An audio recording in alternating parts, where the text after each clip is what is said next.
Video start చేసే ముందు ఒక సబ్స్క్రైబ్ అండ్ లైక్ ఇచ్చేయండి. అందరికీ నమస్కారం. ఇట్స్ మీ ప్రసూ ఛానల్కి స్వాగతం. నేటి ప్రత్యేకం కేక్. ఒకసారి కేక్ తింటే పిచ్చ ఫ్యాన్ అయిపోతారు. ఈజీ అండ్ సింపుల్ కూడా, కాకపోతే పాత్ర అనేది ఉండాలి, కేక్ పాత్ర.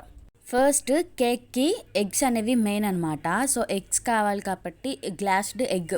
మనం ఏదైనా మెజర్మెంట్ ఒక గ్లాస్ తీసుకుంటే ఆ గ్లాస్తోనే అన్నీ తీసుకుంటాం.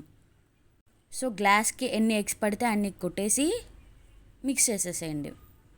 మీ దగ్గర బీటర్ ఉంటే బీటర్ అయినా యూస్ చేసుకోవచ్చు. మిక్స్ చేసేసుకుంటే ఇలా అవుతుందన్నమాట. ఈ కన్సిస్టెన్సీలో అవుతుంది. చేసేసుకున్నాక దీన్ని పక్కన పెట్టేసుకుందాం. ఇంగ్రీడియంట్స్ ఇందులో కలుపుకోవాలి. ఇదే గ్లాస్తో మనం ఎగ్స్ తీసుకున్నాం కాబట్టి సేమ్ ఇదే గ్లాస్తో షుగర్ కూడా తీసుకోవాలన్నమాట.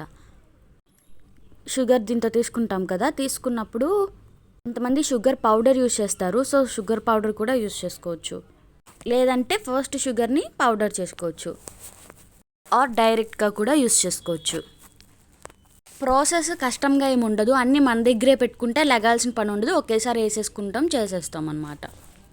కానీ రిజల్ట్ అయితే చాలా బాగుంటుంది. ఇందాక మనం ఎగ్స్ది మిక్స్ చేసుకున్నాం కదా, అది కూడా ఇందులో మిక్స్ చేసేసుకొని మొత్తం మిక్సీ చేసుకోవాలి. ఇప్పుడు మైదా సేమ్ ఇందాక ఏ కొలత అయితే తీసుకున్నామో షుగర్ అండ్ ఎగ్కి సేమ్ అదే కొలతలో మైదా కూడా తీసుకోవాలి. ఇదే మెయిన్ టర్నింగ్ పాయింట్ అనమాట. సో మనం ఇక్కడ డైరెక్ట్ ఎలా పడితే అట్లాగా తిప్పేయకూడదు.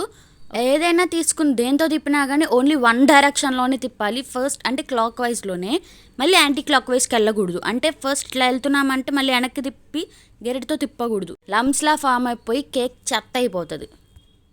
ఇప్పుడు ఆ గ్లాస్కి సరిపడా ఆయిల్ తీసుకుని ఇందాక ఏదైతే తీసుకున్నామో మెజర్మెంట్ కోసం సేమ్ అంత ఆయిలే తీసుకోవాలన్నమాట. ఆయిల్ మిక్స్ చేయకుండా ఒకసారి క్రీమ్ టేస్ట్ చేయండి, చాలా బాగుంటుంది. అచ్చం మిల్క్ మేడ్లానే ఉంటుంది. సో ఇందులో ఆయిల్ కూడా మిక్స్ చేసేసుకోండి. రిజల్ట్ అంతా దేని మీద డిపెండ్ అయ్యిద్దంటే ఎంత నురుగా వస్తుంది, ఎంత ఫోమ్ అయితే ఉంటుందో దాన్ని బట్టి. ఎంత ఫోమ్ ఉంటే అంత స్పాంజీగా వస్తుంది అనమాట కేక్ అయితే. ఇదే కేక్ పాత్ర. ఇది మనకి ఏ స్టీల్ షాప్లో అయినా దొరికిద్ది.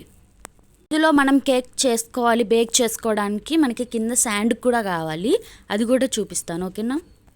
ఈ కేక్ అయితే చిన్న పిల్లలు కూడా చేసేయచ్చు, కాకపోతే అక్కడ తిప్పేటప్పుడు లంప్స్ లేకుండా చూసుకుంటే కేక్ అయితే పర్ఫెక్ట్గా వస్తుంది. అండ్ స్టవ్ మీద పెట్టినప్పుడు కేక్ బేక్ అయ్యేటప్పుడు మనకి ప్లస్ సింబల్ అనేది ఉండకూడదు, ఇట్లా ఇంటూ సింబల్ అనేది ఉండాలి మూత కిందది, ఓకే. ఇది వెనిలా ఎసెన్స్. ఇన్ కేస్ మీ దగ్గర వెనిలా ఎసెన్స్ లేకపోతే ఇలాచీ పౌడర్ కూడా యూజ్ చేసుకోవచ్చు, జస్ట్ టేస్ట్ ఫ్లేవర్ కోసం అంతే. ఇంకో మెయిన్ ఇంగ్రీడియంట్ వచ్చేసరికి బేకింగ్ పౌడర్. ఇన్ కేస్ మీ దగ్గర బేకింగ్ పౌడర్ లేకపోతే ఈనో కూడా యూజ్ చేసుకోవచ్చు. వెనిలా ఎసెన్స్ ఫ్లేవర్ కోసం అయితే బేకింగ్ పౌడర్ స్పాంజీనెస్ కోసము, సాఫ్ట్నెస్ కోసము. ఈ స్టేజ్లో కానీ మీరు టేస్ట్ చేస్తే అసలు మొత్తం తినేస్తారు. ఇప్పుడు గ్రీజింగ్ చేసుకోవాలన్నమాట, ఎందుకంటే కేక్ అనేది నీట్గా బయటకు వచ్చేస్తుంది బేక్ అయిన తర్వాత. బటర్ పేపర్ కూడా యూస్ చేసుకోవచ్చు, అవసరం లేదు అసలు అయితే. మొత్తం ప్రిపేర్ అయిపోయిన తర్వాత మిక్సీ వేస్తే వేసుకోండి, లేదంటే లేదు, ఎందుకంటే లంప్స్ ఉంటే పోతాయి అంతే. సేమ్ మిల్క్ మేడ్ ఎంత బాగుంటుందో అట్లానే ఉంటుంది ఈ స్టేజ్లో. క్రీమ్ అయితే చాలా బాగుంటుంది.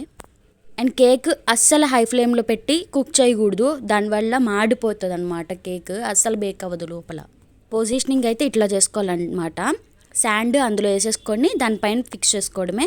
చెప్పాను కదా, ప్లస్ సింబల్లో ఉండకూడదు, ఇంటూ సింబల్లోనే ఉండాలి ఆ పైన 2 హ్యాండిల్స్ అనేవి. సిమ్లో 1 అవర్ బేక్ చేసుకోండి. అప్పుడు ఫోర్క్తో చూస్తే మనకి ఏమంటకపోతే రెడీ అయిపోయినట్టు కేక్. మేము కేక్ ఆగలేక మొత్తం కట్ చేసుకుని తినేసాం. పిక్చర్ అయితే సేమ్ ఇట్లానే వస్తుంది, ఓకే. విప్పింగ్ క్రీమ్తో కూడా మీరు తినొచ్చు. ట్రై చేయండి. Thanks for watching.